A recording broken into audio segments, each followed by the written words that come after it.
Advanced pain clinic నొప్పి మాయం surgery దూరం ఫర్ అపాయింట్మెంట్స్ 9155515563. అంకిత రాజ్ అసలు ఈ పేర్లను విడదీసి చూడడానికి కూడా కొందరు ఇష్టపడరు.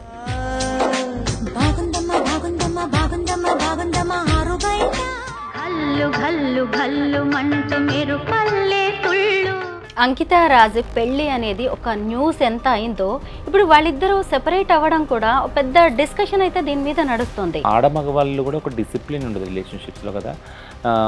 పెళ్ళి చేసుకోవడం కానీ కలిసి జీవించడం కానీ అనుకుంటారు ఉంటారు. బట్ అనుకున్నప్పుడు ఉన్న ఆ ఎనర్జీ ఆ డిసిప్లిను విడిగా బతుకుతాం అనుకున్నప్పుడు కనపడదు. రాజ్ ఫీల్ అయ్యాడని అస్సలు అన్నాను నేను. రాజ్ కూడా చాలా యాక్సెప్ట్ చేసే అబ్బాయి కాబట్టి మీరు అన్నట్టు వీడియోస్లో ప్రైజ్ చేశాడు, ఆ అమ్మాయిని ప్రైజ్ చేశాడు.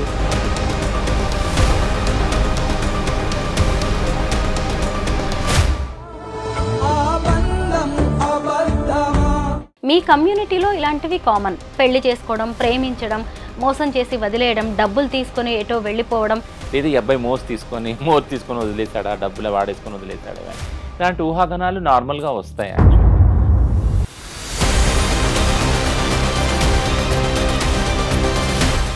ఎక్కువగా ఈ ట్రాన్స్జెండర్స్ హిజ్రాలు అనేవాళ్ళు ఇన్కమ్ సోర్స్ ఎక్కువగా ఏముంటుందంటే సెక్స్ వర్క్, తర్వాత కలెక్షన్స్, బెగ్గింగ్, ఇవి కదా. కానీ పెళ్ళైన తర్వాత కూడా చాలామంది వీటిని కంటిన్యూ చేస్తూ ఉంటారు. చాలామంది బ్రేకప్. ఎందుకు అవి చెప్పమే ఎందుకు అని అంటే we won't believe in that ethics also. ఇప్పుడు సిస్ హెటెరోనార్మేటివ్ సొసైటీలో ఒక ప్రిన్సిపల్, ఒక ఫిలాసఫీ బిలీవ్ చేసేది ఏంటంటే ఆడవాళ్ళు పెళ్ళైనాక వేరే పురుషుల పట్ల ఇంకో రకంగా చూడకూడదు అనేది. అది మా కమ్యూనిటీకి అసలు వర్తించదు, ఎల్జిబిటీ కమ్యూనిటీకి వర్తించదు. టు బీ ఫ్రాంక్ నేను చెప్పేది ఏంటంటే,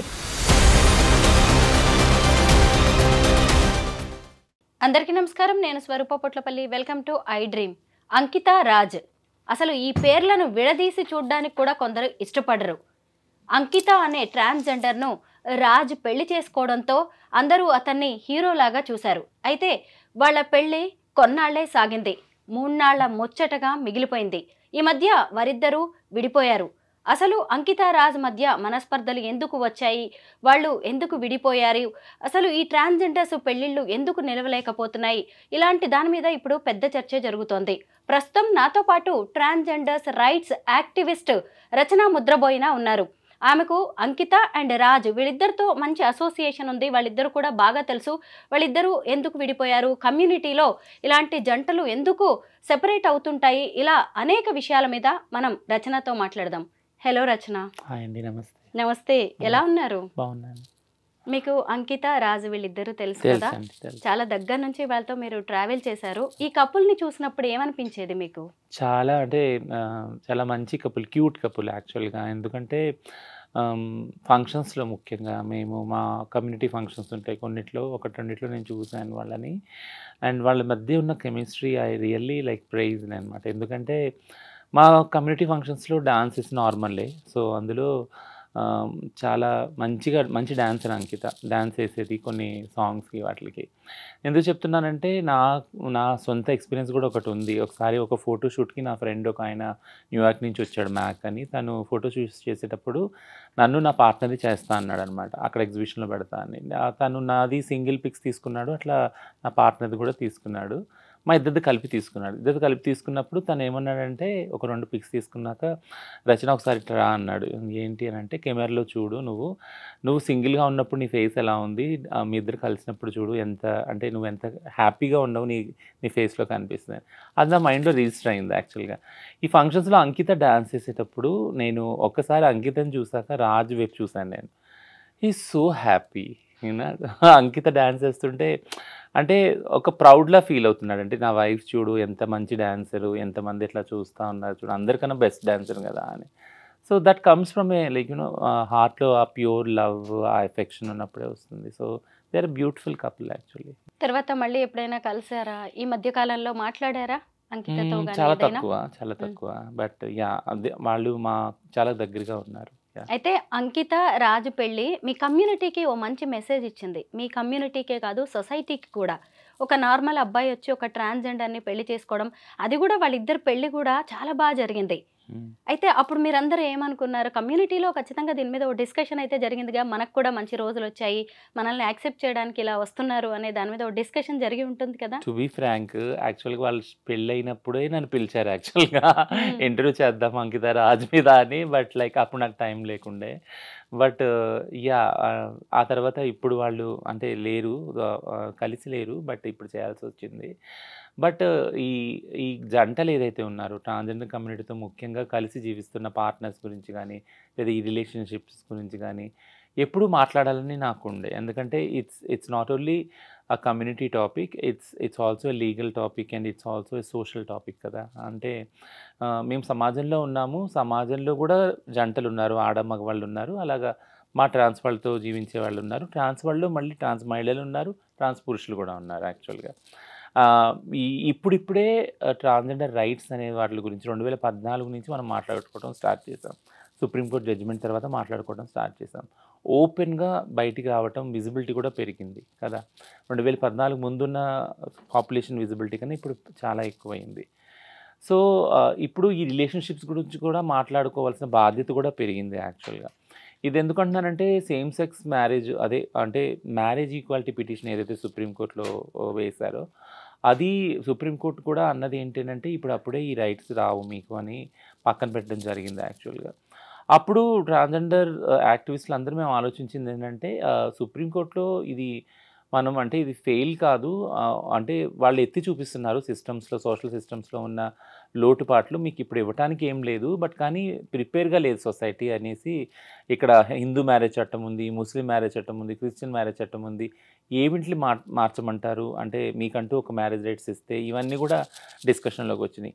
అప్పటికి కూడా ఎవరైతే మెయిన్ లీడర్స్ ఉన్నారో లాయర్స్ ఇద్దరు లెస్బియన్ కపుల్స్ అరుంధతి, కర్జు వీళ్ళు వాళ్ళు దే ఆర్ లైక్ వాళ్ళు సుప్రీం కోర్ట్‌లో అది లైవ్ టెలికాస్ట్ చేశారు యాక్చువల్‌గా.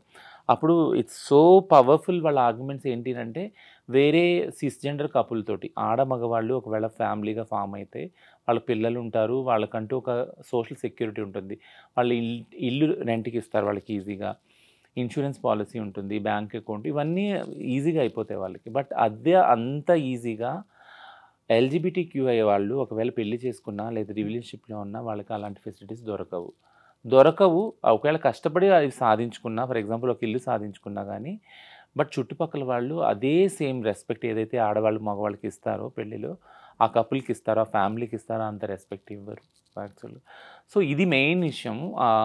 ఈ కపుల్ అక్కడ వాదించినప్పుడు లెస్బియన్ కపుల్ మేమెలా తక్కువ? మా ఆడవాళ్ళ, మగవాళ్ళ రిలేషన్‌షిప్ కన్నా, వాళ్ళ ఫ్యామిలీ కన్నా మాది ఏం తక్కువ? మమ్మల్ని ఎందుకు ఇంత విచక్షణ చేస్తున్నారు? మాకెందుకు వేరే ఫెసిలిటీస్ కల్పించట్లేదు? ఇల్లు గానీ, లేదా ఇన్స్యూరెన్స్ గానీ, బ్యాంక్ అకౌంట్ ఇలాంటివన్నీ ఎందుకు కల్పించట్లేదు? దీనివల్ల ఎంతో న్యూనతా భావానికి, ఇన్ఫీరియారిటీ కాంప్లెక్స్‌కి గురవుతున్నాము. ఇది మా మెంటల్ హెల్త్‌ని చాలా పాడు చేస్తుంది కాబట్టి చాలామంది సూసైడ్‌లు కూడా అవుతున్నారు. జంటలు కలిసి ఉందామని వస్తున్నారు, విడిపోతున్నారు సోషల్ ప్రెషర్ వల్ల, తర్వాత సూసైడల్ అవుతున్నారు. సో, ఇవన్నీ గూడా అంకిత రాజ్ జర్నీ చూసినప్పుడు వాళ్ళు రిలేషన్‌షిప్‌కెళ్ళటము, వాళ్ళు కలిసి ఉండటం, ఒక ఇల్లు తీసుకోవటము, పెళ్లి చేసుకోవటం బ్రహ్మాండంగా ఈ సోషల్ మీడియాలో వి ఆల్ ఫెల్ట్ ప్రౌడ్. ఎందుకంటే ముఖ్యంగా 2, 3 క్రైసిస్‌లో గూడా I I have been with Ankita. ఒక ఇష్యూ క్రైసిస్ అయినప్పుడు ట్రాన్స్ వుమెన్‌కి she was into the police station. ఇప్పుడు నేను ఆన్‌లైన్‌లో ఆమెని గైడ్ చేస్తున్నాను. ఇక్కడికి వెళ్ళు ఈ పోలీస్ ఆఫీస్‌లో కాదు. I praise that girl so like I felt so అంటే చాలా నేను గ్రేట్‌గా ఫీల్ అయ్యాను. ఏంటంటే she has so much power to fight. అంటే ఒక ట్రాన్స్ వుమెన్‌కి అంత కాన్ఫిడెన్స్ వచ్చింది, అంత ఫైట్ చేయగలుగుతుంది అనంటే ఎన్నో ఇంగ్రీడియెంట్స్ ఉన్నాయి. అంటే ఎంతో బ్యాక్ పుషప్ ఉందనమాట. ఇప్పుడు మనం అంటాం కదా! ప్రతి ఒక్క సక్సెస్‌ఫుల్ మగాడి వెనక ఒక సక్సెస్‌ఫుల్ ఆడది ఉంటదని. ఖచ్చితంగా అప్పుడు నాకు అనిపించింది అంకిత వెనక రాజు ఉన్నాడని. అప్పుడు అందుకే తను కాన్ఫిడెంట్‌గా వచ్చి తన కమ్యూనిటీ కోసం కొట్లాడటానికి ముందొచ్చి పోలీస్ స్టేషన్‌లో 30, 40 మందిని తన వెంట పెట్టుకొని వెళ్ళి ధైర్యంగా మాట్లాడి అప్పటికప్పుడు యూట్యూబ్ వీడియో చేసి పెట్టింది యాక్చువల్‌గా. ఇన్‌స్టాలో లైవ్ వెళ్ళింది. I felt so proud. ఇట్లాంటి వాళ్ళు కదా కమ్యూనిటీలో ముందుకు రావాలి, రైట్స్ గురించి కొట్లాడాలి అనేసి నన్ను చాలా ఇంప్రెస్ అయ్యాను యాక్చువల్‌గా. అప్పుడు నేను మాట్లాడినప్పుడు కూడా చాలా ఇంప్రెస్ అయ్యాను. సో, థింగ్ ఏంటంటే if you are happy as a person, happiness అనేది ఎక్కడొస్తుంది అంటే యాక్సెప్టెన్స్ నుంచి వస్తుంది.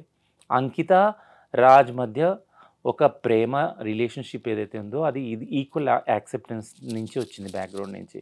So that's a beautiful acceptance. అంటే జెండర్ని, స్టీరియోటైప్ జెండర్ని క్రాస్ చేసుకొని ఆడైనా మగైనా నీ సెక్షువాలిటీ ఏదైనా కానీ అవన్నీ పక్కన పెట్టి నువ్వు ఒక మనిషివి, నేను ఒక మనిషిని, మన ఇద్దరం కలిసి జీవిద్దాం, ఒక చోట జీవిద్దాము, బ్యూటిఫుల్ లైఫ్ని మనం డిజైన్ చేద్దామని వాళ్ళ ఏదైతే సంకల్పం ఉందో that it self is a very beautiful thing కదా.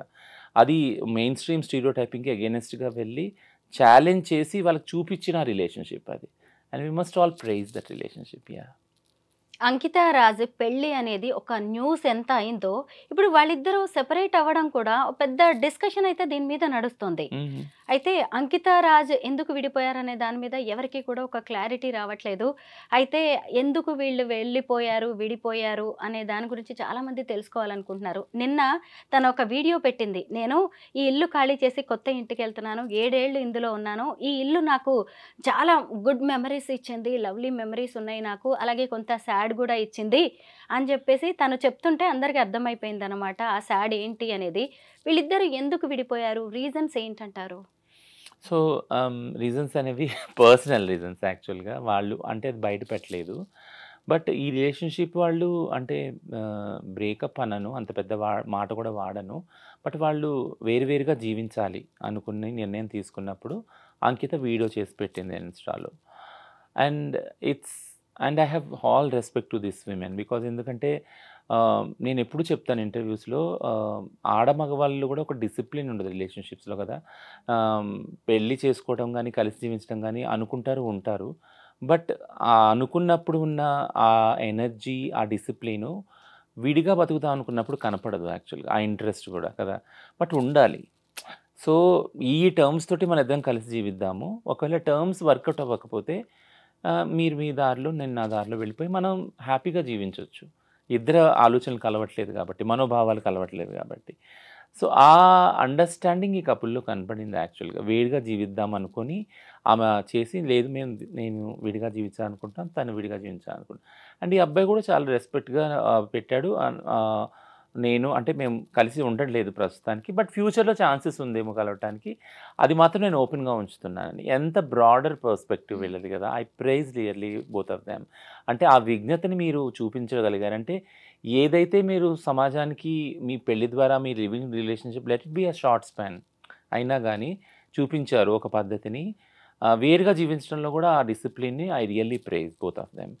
సో ఆ పర్సనల్ రీజన్కి వెళ్తే వాళ్ళిద్దరికీ తెలుసు ఆ స్పేస్ కూడా మనది కాదు కాబట్టి దాన్ని ఆక్యుపై చేయొద్దు, వాళ్ళకే వదిలేద్దాం అది. సో ఇలాగా ఒక అండర్స్టాండింగ్తో విడిపోవడం అనుకున్న వేరుగా జీవించాలని వాళ్ళు అనుకున్నారు. ఆ రోజు నుంచి జీవిస్తూ ఉన్నారు. సో మీరు ఇప్పుడు అన్నట్టు అంటే నాకు తెలిసిన అబ్జర్వేషన్ ప్రకారం ఎప్పుడైతే విడిగా జీవిస్తున్నారో అంకిత తన ట్రాన్సిషన్స్ వీడియోస్ పెడుతుంది. ఆ అబ్బాయి కూడా బాధపడిన కొన్ని వీడియోస్ పెట్టాడు. ఈ అమ్మాయి మళ్ళీ ఇల్లు ఖాళీ చేసిన వీడియోస్ ఇవన్నీ పెట్టింది. సో ఇదంతా ఏంటి అంటే, ఏ రిలేషన్షిప్లో ఉన్న వాళ్ళు ఏదైతే వాళ్ళ పాస్ట్ ఇవి ఉన్నాయి, మెమరీస్ ఉన్నాయి, స్వీట్ మెమరీస్, అవన్నీ రీవిజిట్ అవుతారు. అనుకోకుండా కూడా అది ఆ ప్లేస్కి వెళ్ళినా వాళ్ళ తాలూకు సంబంధించిన బట్టలు, ఆ హోటల్స్, ఆ ప్రదేశాలు ఏదైనా కానీ ఆ జ్ఞాపకాలు తీసుకొస్తుంది. కాబట్టి ఇట్స్ అ కామన్. సో కలవటం, కలిసి జీవించడం ఎంత కష్టమో విడిపోవడం కూడా అంతే కష్టం యాక్చువల్గా. మనం ఎవరిని డిఫైన్ చేయము. వెంటనే వెళ్ళి సాడ్ స్టేటస్లు ఇవన్నీ పెట్టేసుకొని ఇవన్నీ చేస్తారు చాలామంది యాక్చువల్గా. బట్ వీళ్ళు అంతే డిసిప్లిన్ తోటి కలిసి వేరువేరుగా జీవిస్తున్నారు. బట్ నాకు అనిపిస్తుంది స్ట్రాంగ్గా ఐ బిలీవ్ లైక్ ఫ్యూచర్లో ఛాన్స్ లేదన్న అబ్బాయి ఏదైతే అన్నాడో అది I think it gives some hope. Like అంటే ఫ్యూచర్లో కలవచ్చేమో అన్న హోప్, కలిస్తే బాగుండని కూడా నేను పర్సనల్గా అనుకుంటున్నాను యాక్చువల్గా. రచన, నేను అంకిత అండ్ రాజ్ వీళ్ళిద్దరు కలిసి ఇచ్చిన ఇంటర్వ్యూస్ చాలా చూశాను. ఏవి చూసినా నాకు రాజ్ చాలా మెచ్యూర్డ్గా లవ్లీ బాయ్ అన్నట్టుగా అనిపించేది, తను బ్రాడ్ మైండెడ్ అని కూడా. అయితే ఆయన అంకితను పెళ్లి చేసుకునేటప్పుడు కూడా వాళ్ళ ఫ్యామిలీ వద్దనే ఉంటుంది. అయితే ఈ తర్వాత కొద్ది రోజుల రిలేషన్ తర్వాత ఇదే సొసైటీ, ఇదే ఫ్యామిలీ మళ్ళీ అతన్ని ఫోర్స్ చేసి ఉంటుందా, ఆయన ఇన్ఫ్లుయెన్స్ అయ్యి ఉంటాడంటాడా? ఇది కూడా ఒక కారణం కావచ్చు కదా. బట్ నేను అదర్ వే అనుకుంటున్నాను యాక్చువల్గా. టు బి సర్ప్రైజ్ ఏమనుకుంటున్నానంటే, తనుని ఫోర్స్ చేశారా లేదా అంకిత రియలైజ్ అయిందేమో అనుకుంటున్నాను. ఇప్పుడుకొచ్చి అంకిత నుంచి ఎట్లాంటి నెగెటివ్ ఫీడ్‌బ్యాక్ ఆ అబ్బాయి గురించి రాలేదు. ఈవెన్ ఆ అబ్బాయి నుంచి కూడా రాలేదు ఆ అమ్మాయి గురించి. బట్ ఈ జర్నీలో అంకిత కనిపించిందేమో అంటే ఆహ్, నాతో ఎంత సేఫ్‌గా రాజు ఫ్యూచర్ ఉంటుంది, లైఫ్ ఉంటుంది. ఎందుకంటే ఒక ట్రాన్స్ విమెన్‌తో జర్నీ అనేది itself is a very toughest thing. నార్మల్‌గా ఒక పవర్‌ఫుల్ విమెన్ తోటి ఒక man journey it's always a toughest journey కదా! యెస్. ఆడవాళ్ళు ఎవరైతే పవర్‌ఫుల్ స్ట్రాంగ్ పొజిషన్‌లో ఉంటారో who will stand for their ethics and their abilities and skills వాళ్ళతో ఉండే మగవాళ్ళు ఆటోమేటిక్‌గా కొద్దిగా ఇన్‌సెక్యూరిటీ, ఇన్ఫీరియర్ ఫీల్ అవుతారు కదా! So Raj yeah! అదే ఇన్ఫీరియారిటీ యాహ్! వచ్చిందంటారా రాజ్ ఫీల్ రాజ్‌కి? అయ్యాడని నేను అనను. రాజ్ ఫీల్ అయ్యాడని అస్సలు అనను నేను. రాజ్ కూడా చాలా యాక్సెప్ట్ చేసే అబ్బాయి. హ్మ్. కాబట్టి మీరన్నట్టు వీడియోస్‌లో ప్రైజ్ చేశాడు. ఆ హ్మ్. అమ్మాయిని ప్రైజ్ చేశాడు. ఆ రిలేషన్‌షిప్‌ని మెచ్యూర్‌గా ప్రెజెంట్ చేశాడు మీడియా ముందు. సో, రాజ్ ఇన్‌సెక్యూర్ ఫీల్ అయ్యాడని నేను ఎప్పుడు అనను. పిరికివాడని అస్సలు అనను నేను. బట్ థింగ్ ఏంటంటే అంకిత ఆలోచించి ఉండొచ్చు. ఫ్యూచర్ ఈ రిలేషన్‌షిప్ వల్ల రాజ్ ఫ్యూచర్ ఎఫెక్ట్ అవుద్దేమోనని. అంటే కొంచెం జర్నీ అయినాక కొన్ని క్వెషన్స్ వస్తాయి ఆ రిలేషన్‌షిప్. ముఖ్యంగా ట్రాన్స్, సిస్, హెటెరోనార్మేటివ్ రిలేషన్‌షిప్ ఎప్పుడైతే ఉంటుందో వాళ్ళ మధ్య ఒక ఛాలెంజ్ ఏదొస్తుందంటే పిల్లలు పుట్టరు కదా వీళ్ళకి. పిల్లలు పుట్టినప్పుడు ఆహ్, ఎవరు కేర్ టేకర్ ఉంటారు ముసలి వయసు వచ్చాక ఈ రిలేషన్‌షిప్‌లో. ఇది ఎల్‌జిబిటీ కపుల్స్‌లో ఎప్పుడూ ఉండే ఛాలెంజ్ ఒకటి క్వెషన్ మార్క్ యాక్చువల్లీ. ఈ క్వెషన్‌కి ఆన్సర్ దొరకదు యాక్చువల్‌గా. ఎందుకంటే మామూలు సిస్‌జెండర్ కపుల్‌లో కూడా పిల్లలు లేని వాళ్ళు ఎవరు చూస్తారు? ఎవరు చూడరు. పిల్లలు ఉన్నోళ్ళు కూడా ఆ పిల్లలు చూస్తారని నమ్మకం కూడా లేదు కదా మనకి. సారీ. సో, అదే విధంగా ఎల్‌జిబిటీ కపుల్స్‌లో అయితే పిల్లలే లేరు. అడాప్ట్ చేసుకోవాలి మహా అయితే. అడాప్ట్ చేసుకున్న వాళ్ళు కూడా చూస్తారా లేదా? సో, ఇదంతా కూడా ఉంది. సో, ఆ సెక్యూరిటీ ఏదైతే ఉందో ఆ రిలేషన్‌షిప్‌లో సేఫ్టీ ఫీల్ అవ్వనప్పుడు ఒకళ్ళ గురించి ఒకళ్ళు అమితంగా ప్రేమించుకున్నప్పుడు అంటే ఇప్పుడు నా తర్వాత ఎవరు చూస్తారు నేను? ఫర్ ఎగ్జాంపుల్ మా అమ్మ ఉండేది. మా అమ్మ ఎప్పుడూ ఒక బాధపడేది ఏంటనంటే, నా కొడుకు అదే ఇలా ట్రాన్స్‌గా మారాడు. నేను చనిపోయాక ఎవరు కేర్ చేస్తారు అనేది బాధపడేది మా అమ్మ. సో, అదే బాధ ఒక ప్యూర్ లవ్‌లో తీసుకున్నప్పుడు అమ్మ love is the universal love కదా! Unconditional love. అట్లా ఒక రిలేషన్‌షిప్‌లో తీసుకున్నప్పుడు ఇప్పుడు నేను అంకిత వైపు నుంచి నేనేం ఆలోచిస్తా ఉన్నానంటే యాక్చువల్లీ నన్ను నేను పెట్టుకొని she might have thought that నేను ఒకవేళ ఈ రిలేషన్‌షిప్‌లో తిను ఒకవేళ చాలా అంటే చాలా కష్టాలను ఫేస్ చేస్తే ఖచ్చితంగా రాజ్ కష్టాలు ఫేస్ చేసి ఉంటాడు. ట్రాన్స్ విమెన్‌తో ఉండటం అంటే ఈజీ జర్నీ కానే కాదు. చుట్టుపక్కల ఉన్నవాళ్ళు డే 1 నుంచి మార్నింగ్ నుంచి మేమెంత వివక్షత ఎదుర్కొంటున్నామో దానికి 5 10 వాళ్ళు ఎదుర్కొంటారు. కిందకి వచ్చినప్పుడు నేను చెప్తున్నాను నా పార్ట్నర్ ఎక్స్‌పీరియన్స్ కిందకి వచ్చినప్పుడు బైక్ తీస్తా ఉంటే, "ఏంటి?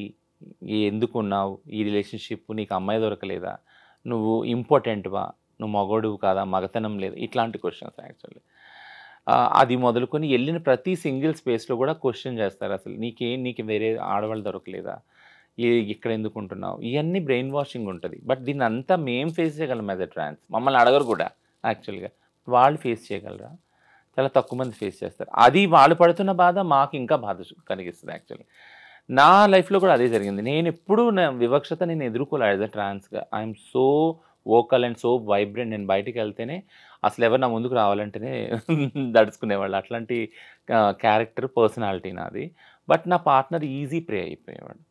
ఒక గుడికెళ్ళినా, లేదా ఏదైనా ప్రేయింగ్ దానికి వెళ్ళినా, ప్రేయర్ చేయడానికి వెళ్ళినా, ఒక గ్యాదరింగ్‌కి వెళ్ళినా, వెంటనే అందరూ నొసలు, భృకుట్లు ముడిపడేది ఏంటనంటే, ఓహ్! పలానోడు, పలానా వాళ్ళ partner.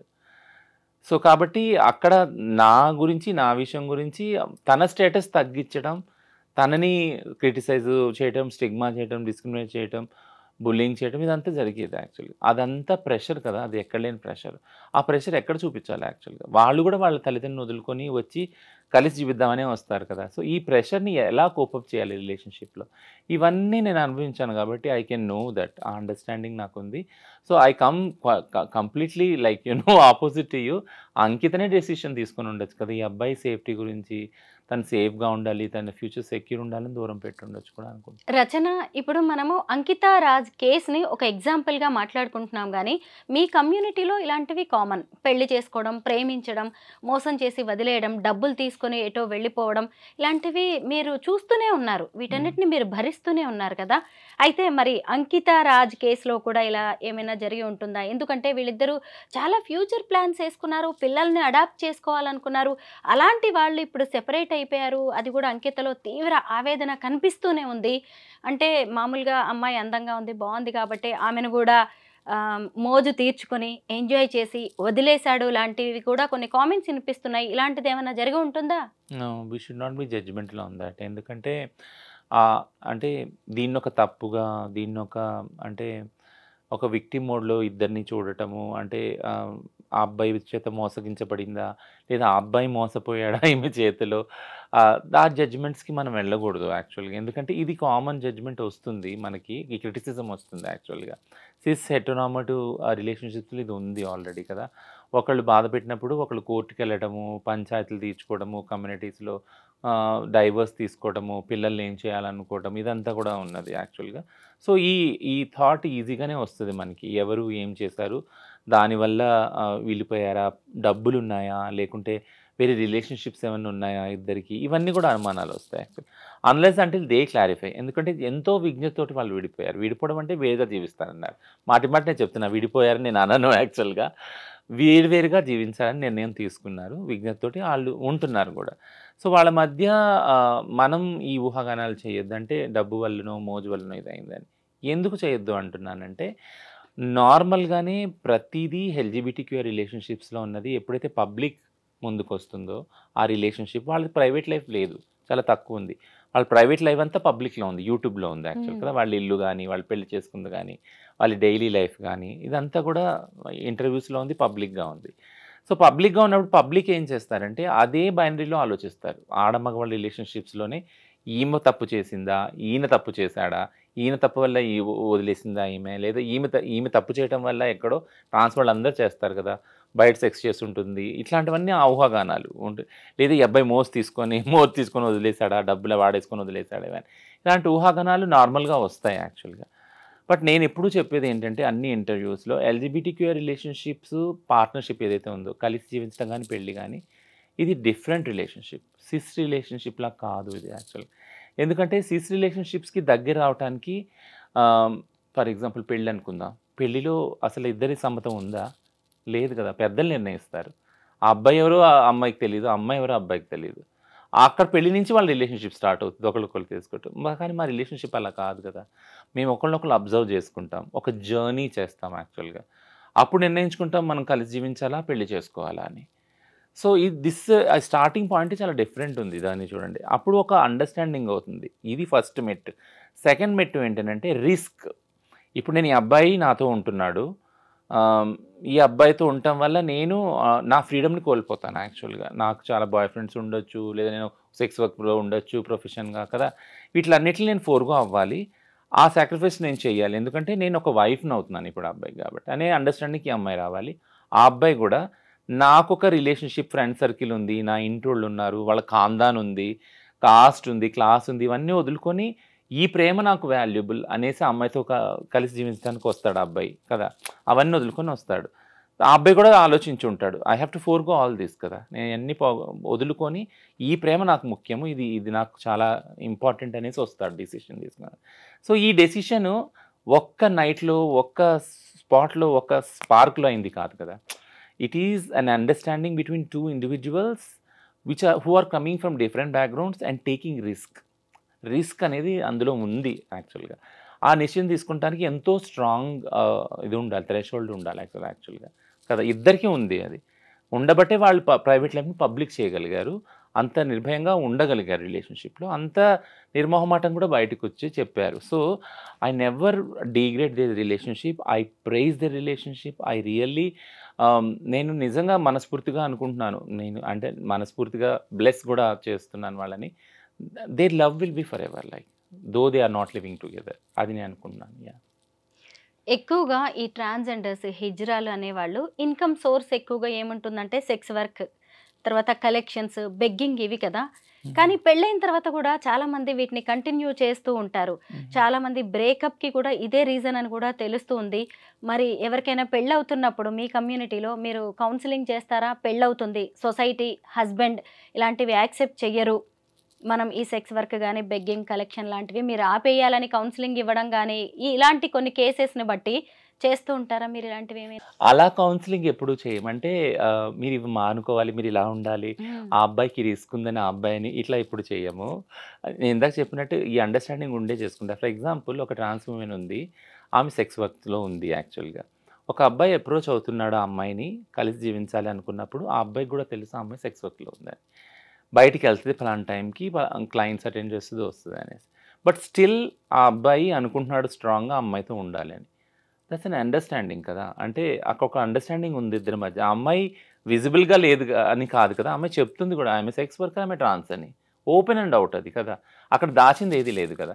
So in spite of that and her profession he accepted that. Like నువ్వు నాకు ముఖ్యం, నువ్వు ఏ ప్రొఫెషన్ చేస్తున్నావు ఎలా చేస్తున్నావు అనేది నాకు అనవసరం, నీ దగ్గర ఆ ప్రేమ దొరికింది. సో ప్రతి ఒక్క వ్యక్తి కూడా, ఇది ట్రాన్స్ విషయం పక్కన పెడితే, ప్రతి ఒక్క వ్యక్తి కూడా ప్రేమను ఎక్కడ వెతుక్కుంటాడు, ఏదైతే పోగొట్టుకుంటారో వాళ్ళ చిన్నదనంలో అలాంటి ప్రేమను వెతుక్కుంటారు జీవితాంతం. టు బి సైకలాజీ అదే చెప్తుంది. ఏంటి అంటే ఎవరన్నా మీరు ఎవరి పట్లన్నా ఆకర్షితులు అవుతున్నారంటే అంటే నీ చిన్నతనంలో ఏదైతే పోగొట్టుకున్నారో అలాంటి వాళ్ళ దగ్గరికి నువ్వు మళ్ళీ వెళ్తున్నావు, వెళ్ళి అక్కడ ప్రేమను పొందాలని ట్రై చేస్తున్నావు. అది ఫెయిల్ కావచ్చు, సక్సెస్ కావచ్చు, తర్వాత విషయం. సో మెయిన్ ఈ రిలేషన్షిప్స్లో అది ఉంది, అండర్స్టాండింగ్ ఉంది. సో ఏం చెప్తాము అంటే నువ్వు ఈ పని మానుకోవాలి, సెక్స్ వర్క్ భిక్షాటన మానుకోవాలి, ఆయన నీ భర్తగా ఉంటాడు, ఆయన సేవ చేసుకోవాలి. సో ఇదంతా అసలు ఏం చెప్పము. బట్ ఒకటేం చెప్తామంటే ఆ అబ్బాయికి నీకు ఈ అండర్స్టాండింగ్ ఉందా, నువ్వు ఓపెన్గా అండ్ అవుట్ చెప్పావా, ఆ అబ్బాయిని కూడా అడుగుతావు నువ్వు ఓపెన్గా, నీకు తెలిసే ఈ అమ్మాయి ఏం చేస్తుందో, ఈ అమ్మాయి ట్రాన్స్ అని. మ్యాక్సిమం కౌన్సిలింగ్ ఫెసిలిటీస్ అయితే లేవు. బట్ ఎవరైనా మా దగ్గరికి వచ్చే కేసులు కౌన్సిలింగ్కి ఏమొస్తాయంటే బ్రేకప్ అయ్యే ఉంటాయి కదా కొన్ని పాసిబిలిటీస్, సూసైడల్ థాట్స్ వస్తాయి, చాలా తనావు ఉంటుంది ఆ రిలేషన్షిప్లో. ఆ అబ్బాయి కొడుతున్నాడో సంథింగ్ ఏదో, ఈ అమ్మాయి సంథింగ్ ఏదో అవుతుంది, ఇదన్నీ ఉన్నప్పుడు ఇద్దరు వచ్చినప్పుడు అప్పుడు సపరేట్గా కౌన్సిలింగ్ చేస్తాం, ఇద్దరు కూర్చోబెట్టి ఒకసారి కౌన్సిలింగ్ చేస్తాం అన్నమాట. కౌన్సిలింగ్లో ఏం జరుగుతుంది అని అంటే మీరు ఎలా స్టార్ట్ చేశారు ఈ జర్నీ, అప్పుడు ఏం ఒప్పందం ఉంది మీ ఇద్దరి మధ్య కలిసి ఉండటానికి, ఇప్పుడు అది ఎందుకు చెడుతుంది, యాక్చువల్గా ఎక్కడ ప్రాబ్లం వస్తుంది ఈ జర్నీలో అనేది ఇద్దరికీ క్లియర్గా అండర్స్టాండ్ అయ్యేలా చెప్తామన్నమాట. But we never go to the stereotyping ethics ఏవైతే ఉన్నాయో. అంటే ఎందుకు అవి చెప్పమే ఎందుకు అని అంటే we won't believe in that ethics also. ఇప్పుడు సిస్ హెటెరోనార్మేటివ్ సొసైటీలో ఒక ప్రిన్సిపల్, ఒక ఫిలాసఫీ బిలీవ్ చేసేది ఏంటంటే ఆడవాళ్ళు పెళ్ళైనాక వేరే పురుషుల పట్ల ఇంకో రకంగా చూడకూడదు అనేది. అది మా కమ్యూనిటీకి అసలు వర్తించదు, ఎల్జిబిటీ కమ్యూనిటీకి వర్తించదు. టు బీ ఫ్రాంక్ నేను చెప్పేది ఏంటంటే వర్తించదు అని అంటున్నాను అంటే అని ఫాలో ఎందుకు అవ్వరు అని మీరు నన్ను అడగొద్దు. బట్ ఫాలో అవుతారు, అది ఇష్టం ఉన్నవాళ్ళు ఖచ్చితంగా. ఫర్ ఎగ్జాంపుల్ కొంతమంది ఎసెక్షువల్ కూడా ఉన్నారు మా దానిలో కదా, వాళ్ళకి అసలు సెక్సే లేదు, అట్లాంటప్పుడు రిలేషన్షిప్లో కూడా ఉన్నారు అలాంటి వాళ్ళు, partnership relation. So it's a very different phenomenon యాక్చువల్గా ఎల్జిబిటీ రిలేషన్షిప్స్ అర్థం చేసుకోవటం. ఇప్పుడు మళ్ళీ నేను ఇష్యూకి వస్తాను. ఏంటంటే ఒకవేళ మీరు సిస్ హెటెరోనార్మేటివ్ దానిలో పెళ్ళిలో ఒకవేళ ఆడవారికి చెప్తా ఉంటే అమ్మ నువ్వు ఇప్పటి వరకు అయిపోయింది వేరు, ఇప్పటి నుంచి నీ భర్త నీకు సర్వస్వం ఇలా ఉండాలి అలా ఉండాలని. కానీ అదే ఆ పిల్లగాడికి చెప్తారా మీరు, అంటే మీ భార్యతోనే ఉండాలా, వేరే అమ్మాయిని చూడకూడదు, వేరే అమ్మాయితో మాట్లాడకూడదు, వేరే అమ్మాయితోటి నైట్ అవుట్స్ చేయకూడదు, వాళ్ళని సినిమాలు తీసుకెళ్ళకూడదు, షికారు, ఇది చెప్పరు కదా. ఎందుకంటే సొసైటీ ఆల్రెడీ వాళ్ళకి ఆ టికెట్ ఇచ్చేసింది, ఫ్రీ టికెట్. మగవాళ్ళకి ఏంటంటే నువ్వు పెళ్ళైనా కానీ నువ్వు మగాడివి, పెళ్ళి కాకపోయినా మగాడివి, ఎక్కడున్నా మగాడివి, ఏ రిలేషన్షిప్లో ఉన్నా మగాడివి. And you have every single freedom. Like మీరు ఎలా అన్నా ఉండొచ్చు, ఎలా అన్నా రిలేషన్షిప్లో వెళ్ళొచ్చు. ఆ డిస్రెస్పెక్ట్ అనేది వాళ్ళకి పెంపకంలోనే తీసుకొచ్చేసాం కదా. సో జెండర్ బేస్డ్ వైలెన్స్లో ఇదే చెప్తాం మనం. ఏంటంటే నువ్వు ఆడమక్తి అనంత మాత్రాన నువ్వు నీ స్వతంత్రాన్ని సమానత్వాన్ని కోల్పోవాల్సిన అవసరం లేదు. ఒకవేళ దాన్ని డిస్టర్బ్ చేస్తుంటే ఏ రిలేషన్షిప్ అయినా you have to fight for that. You have to stand to the equal ideals and equal freedom with in the relationships అని నేర్పిస్తాం కదా. సో అందుకే నేను ఎప్పుడు ఏం చెప్తానంటే, మీరు అడిగిన ప్రశ్న రాంగ్ ఎందుకన్నాను అంటే, ఎల్జిబిటీ రిలేషన్షిప్స్లో మేము అలా చూడము. ఒకవేళ ఆ అబ్బాయి బయట రిలేషన్షిప్స్లో ఏది వెళ్ళినా, ఈ అమ్మాయి వెళ్ళి చెప్పినా ఆ అండర్స్టాండింగ్ ఇద్దరికి ఉంటుంది ఆ కమ్యూనిటీలో. అది తెలుసుకొని దగ్గరికి వస్తారు. ఇది కాక వేరే ఇష్యూస్ ఏవో ఉంటాయి కాబట్టి వాళ్ళ మధ్య కలహాలు అవుతాయి. It can be anything. Me community rules and guide lines ఎలా ఉంటాయో మాకు అంటే సొసైటీకి తెలియదు కాబట్టి మీలాంటి వాళ్ళ ద్వారా తెలియజెప్దామనే ప్రయత్నం మాది. మీకు తెలుసు ఆ విషయం. అయితే రచన ఇంకొకటి ఏంటంటే, ఎక్కడ కూడా అంకిత రాజ్ విడిపోయినట్టుగా లీగల్గా డివోర్స్ తీసుకున్నట్టుగా అయితే లేదు. కానీ వీళ్ళు పెళ్లి చేసుకునేటప్పుడు అందరినీ పిలిచే చక్కగా పెళ్లి చేసుకున్నారు. ఎంత హ్యాపీ లైఫ్ లీడ్ చేశారో మనం అందరం చూసాము. అయితే ఇప్పుడు వీళ్ళు మ్యూచువల్గా దూరమైనట్టుగా కనిపిస్తోంది. అంటే మీ కమ్యూనిటీ మధ్య ఏమైనా జరుగుతుందా? మీడియేషన్ చేస్తారా? అంటే ఎవరైనా ఇలా కపుల్ వెళ్ళిపోవాలి అన్నప్పుడు రిలేషన్ నుంచి ఏ కమ్యూనిటీ అయినా మీడియేషన్ అనే దానికి వస్తేనే చేస్తాం అనమాట. సో మేము కల్పించుకొని మీడియేషన్ చేసేది ఏముండదు. ఇందులో ఎవరు మీడియేషన్ కోసం రాలేదు. అంకిత రాలేదు, రాజ్ కూడా రాలేదు. యాక్చువల్గా నేను అదే ఇంతకుముందు చెప్తున్నాను కదా, ఎంత ఎంత ఇదిగా వాళ్ళు కలిసి జీవించాలని నిర్ణయం తీసుకున్నారో, ఎంత ఓపెన్ అండ్ పబ్లిక్గా అందరిని పిలిచి పెళ్లి చేసుకున్నారో, అంతే విజ్ఞతతోటి ఇద్దరు వేరువేరుగా జీవించాలని నిర్ణయం తీసుకున్నారు.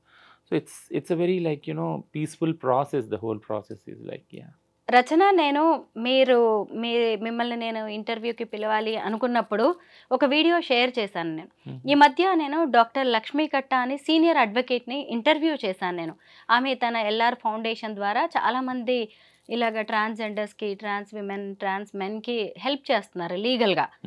ఆవిడ ఇంటర్వ్యూ చేసినప్పుడు సడన్గా అంకిత టాపిక్ వచ్చింది. నేను చేసిన ఆ ఇంటర్వ్యూ బాగా వైరల్ అయింది. అయితే ఒక ఇంటర్వ్యూ కింద వచ్చిన కామెంట్స్ నేను ఇప్పుడు చదువుతాను రచన, ఎందుకంటే దానికి మీరు కొంచెం ఆన్సర్ చేస్తే బాగుంటుందేమో అనిపించింది. ఈ కామెంట్స్ అనేవి సొసైటీ వేస్తున్న ప్రశ్నలు. దీనికి మీరు చెప్తే బాగుంటుంది. కొన్ని మాత్రమే కామెంట్స్ నేను చదువుతాను. అవంతిక అనే వాళ్ళు ఇక్కడ కామెంట్ చేశారు, హిజ్రాని చేసుకుని జీవితాంతం కలిసున్న మగవాళ్ళు ఎవరూ లేరు. మీకు ప్రేమ ఉంటే ఓ స్నేహితుడిగా, అన్నగా ఉండండి. ఎందుకు ప్రేమ పెళ్లి అంటూ హిజ్రాలను చేసుకోవడం? పాపం ఆ రాజు తల్లిదండ్రులు ఎంతగా బాధ, క్షోభ అనుభవించి ఉంటారు కొడుకు చేసిన పనికి. ఈ సమాజంలో ప్రకృతికి విరుద్ధంగా చేసే ఏదైనా ఎక్కువ కాలం నిలవదు. పోనీ ఆమె అయినా పెళ్ళయ్యాక పూర్తి గృహిణిగా ఉందా? మా కమ్యూనిటీకి సేవలు చేస్తా అని ఆమె గ్యాంగ్తో వెళ్ళిపోయేది. పెళ్ళయింది అన్నప్పుడే అవన్నీ వదిలేయాలి. పాపం అంకిత, రాజ్ ఎంత బాగుండేవాళ్ళు, ఇద్దరు ప్రేమగా ఉండేవాళ్ళు. 3 నాళ్ల ముచ్చటే అయిపోయింది వాళ్ళ పెళ్ళి అని అంకిత అనే ఆవిడ పెట్టారు. దీనికి మీరు ఏమంటారు? సో 2-3 విషయాలు అందులో ఉన్నాయి. యాక్చువల్గా ఏంటంటే హిజ్రాని ఒకవేళ జీవితాంతం ఉండలేకపోతే మీరు పెళ్లి చేసుకోవద్దు, అక్కో చెల్లో అనుకొని మీరు ఉండొచ్చు అనేసి అదొకటి ఉంది కామెంట్. ఇంకోటి ఏంటంటే ఆ అబ్బాయి తరపు తల్లిదండ్రులు పాపం ఎంత బాధపడి ఉంటారు అనేది ఒకటి ఉంది. రెండోది, మీరు న్యాచురల్గా మీరు పిల్లలు పుట్టరు కాబట్టి ఇదంతా కాబట్టి మీరు ఎందుకు పెళ్లి చేసుకోవటం అనేది ఒక ప్రశ్న. సో 2-3 ఉన్నాయి యాక్చువల్గా. నేను చెప్పడం ఏంటంటే ఫస్ట్ ఇష్యూకి వచ్చి, అంటే హిజ్రాని చెల్లి, అక్క, తల్లి ఓకే, అది చూస్తూనే వచ్చింది తరతరాలుగా సమాజము. హిజ్రా వాళ్ళ దీవెనలు మంచివి అని, వాళ్ళు వెళ్ళినప్పుడు, పిల్లలు పుట్టినప్పుడు, దుకాణాలు ఓపెన్ చేసినప్పుడు, పెళ్ళిళ్ళు అయినప్పుడు వాళ్ళ దీవెన తీసుకోవడానికి వాళ్ళని పిలిచి వాళ్ళ దీవెనలు తీసుకునేవాళ్ళు. సో హిజ్రా వ్యవస్థ సోకాల్డ్ ఏన్షియంట్ ట్రెడిషన్ చూసినప్పుడు వాళ్ళకి పెళ్ళి అనేది లేనే లేదు యాక్చువల్గా. సో పెళ్ళి అనేది లేదు ఎందుకు అని అంటే వాళ్ళ శరీరాల్లో సెక్స్ లేదు యాక్చువల్గా. వాళ్ళు సర్జరీ ఏదైతే చేసుకుంటారో దాని ద్వారా సెక్స్ అనే దాని నుంచి విడిపోతారు. సెక్స్ ఉండదు. సెక్స్ లేని బాడీస్ కాబట్టి వాళ్ళ పవిత్రమైన బాడీస్, వాళ్ళ దీవెనలు కూడా పవిత్రమైనవి. సో ఈ పర్సెప్షన్ నుంచి ఈ పర్సెప్షన్ వాల్యూస్ అనేవి వస్తున్నాయి. యాక్చువల్లీ ఈ ఆలోచన వస్తుంది. వాళ్ళు అంటే అక్క చెల్లిగా ఉండొచ్చు, తల్లిగా ఉండొచ్చు, పెళ్లి చేసుకోకూడదు. బట్ హిజ్రాకు పెళ్లి చేసుకోకూడదు అనేది ఎక్కడ రాసి లేదు, చేసుకోలేరని గతంలో కూడా జరిగింది. ఇది కొత్త విషయం ఏమీ కాదు. వాళ్ళకు కూడా మనసుంది, వాళ్ళు కూడా మనుషులే, వాళ్ళకు కూడా హక్కు ఉంది. ముఖ్యంగా ఏంటంటే ఎప్పుడైతే సుప్రీంకోర్టు చెప్పిందో సమాన హక్కులు, రాజ్యాంగ హక్కులు అన్నప్పుడు కలిసి జీవించే హక్కు వాళ్ళకు కూడా ఉంది. అది కోర్టులు ఒప్పుకోలేదు, సుప్రీంకోర్టు ఒప్పుకోలేదు, సపరేట్ వ్యాజ్యం చేస్తే అది వేరే విషయం. బట్ రాజ్యాంగ హక్కులు వాళ్ళకు ఉన్నాయన్నప్పుడు ఆడవారికి మగవారికి ఉన్న స్వేచ్ఛ, స్వతంత్రాలు హిజ్రాలకు కూడా ఉన్నాయి. So they can be in relationship, they can marry also. అది లీగల్ గుర్తింపు పొందదు, అది వేరే విషయం. ఆ చట్టాలు మార్చాలి, ఆ బ్యాటిల్ జరుగుతూ ఉంది సపరేట్గా. రెండో విషయం వచ్చి అంటే సో ఒకవేళ కలిసి ఉన్నప్పుడు లేదా పెళ్లి చేసుకున్నప్పుడు ఖచ్చితంగా పార్ట్నర్ అని అంటారు, భార్య భర్తలనే అంటారు వాళ్ళని. కాబట్టి ఆ రిలేషన్షిప్ ఆటోమేటిక్గా అలానే ఐడెంటిఫై అవుతుంది. రెండోది, ఆ పిల్లాడి తల్లిదండ్రులు ఎంత బాధపడి ఉంటారో బాధ మా తల్లిదండ్రులకు కూడా ఉంది కదా. అంటే మా కొడుకు ఇలా అయిపోయాడు, ఇల్లు బోర్డులు పెట్టి వచ్చేసాడు. ఒక్కొక్క చోట మాకు అన్న తమ్ముళ్ళు ఉన్న చోట మేము వాళ్ళలో ఒకటైనప్పుడు వాళ్ళకు వంశాంకురాలు ఉన్నారు, మధ్యవాడు వెళ్ళిపోయిన పెద్దోడికి చిన్నోడు ఉన్నారు, లేదా ఒకడు వెళ్ళిపోయినా ఒకడు ఉన్నారు, ఇట్లా అనుకొని సరిపెట్టుకుంటారు. ఎవరు లేని వాళ్ళు మరి ఒకడే కొడుకు ఉంటాడు. ఆ ఒక్క కొడుకు వచ్చి ట్రాన్స్ ఉమెన్గా మారిపోయి వాళ్ళకి మనుగడ లేక భిక్షాటన సెక్స్ వర్క్లోకి వచ్చేసినప్పుడు వాళ్ళు బాధపడతారు. ఓకేనా. సో ఆ బాధ ఇన్ని రోజులు కూడా ఎవరు మాట్లాడలేదు యాక్చువల్లీ. ట్రాన్స్ మహిళలు వాళ్ళ ఇళ్ళలోంచి వెలివేయబడి వాళ్ళ ఇల్లు వదిలిపెట్టేసి వచ్చి, బట్ వెలివేయబడినా వచ్చేసినా కానీ అక్కడ బాధ్యతలు వాళ్ళు నిర్వర్తించారు. ఒక అన్నగా, ఒక చెల్లిగా, ఒక కొడుకుగా. ఓకేనా.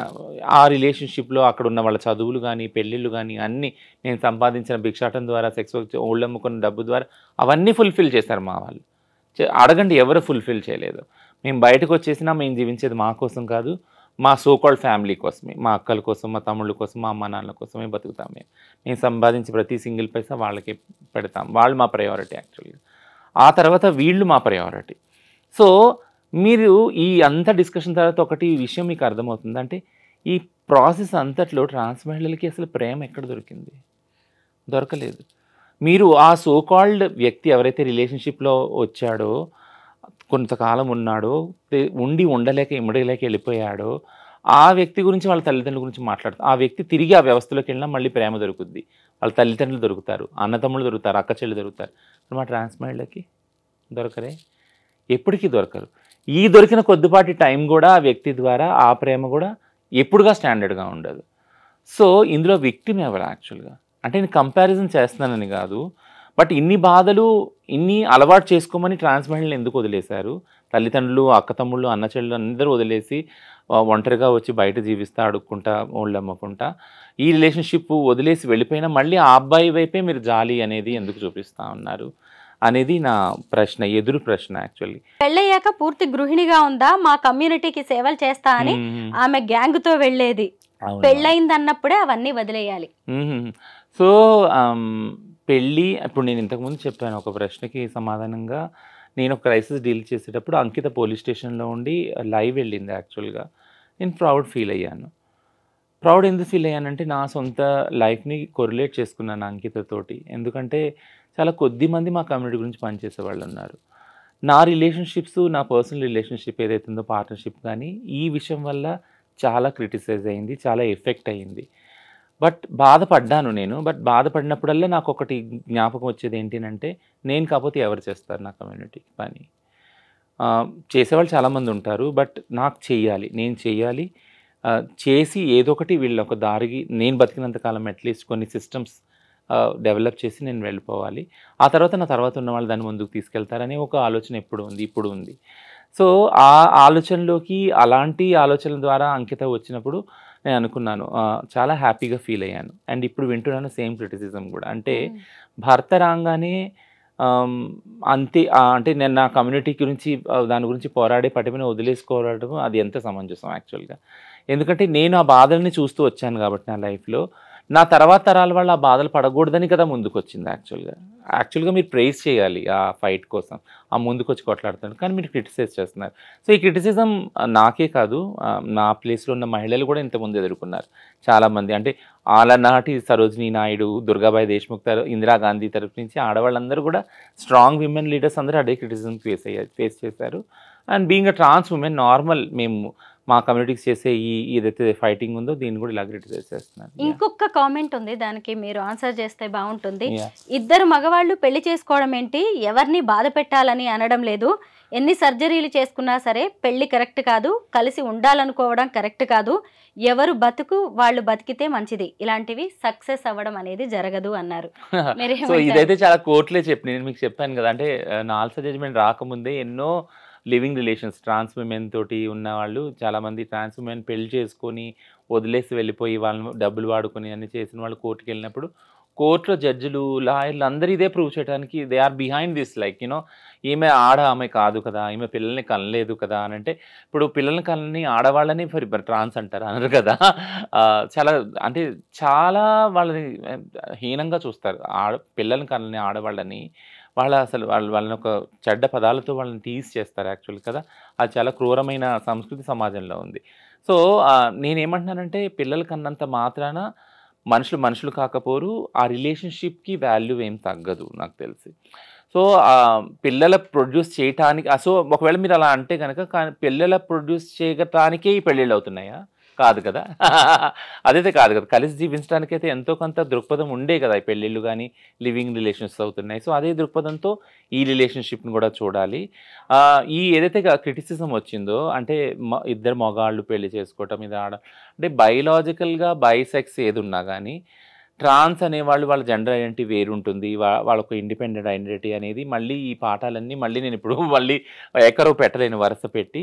బట్ ఆ సెన్సిటైజేషన్ ఇంకా రాలేదు, ఆ ఓరియంటేషన్ ఇంకా సమాజానికి రాలేదు. అది అర్థం చేసుకోవాలి. చాలా మారుతుంది సమాజము.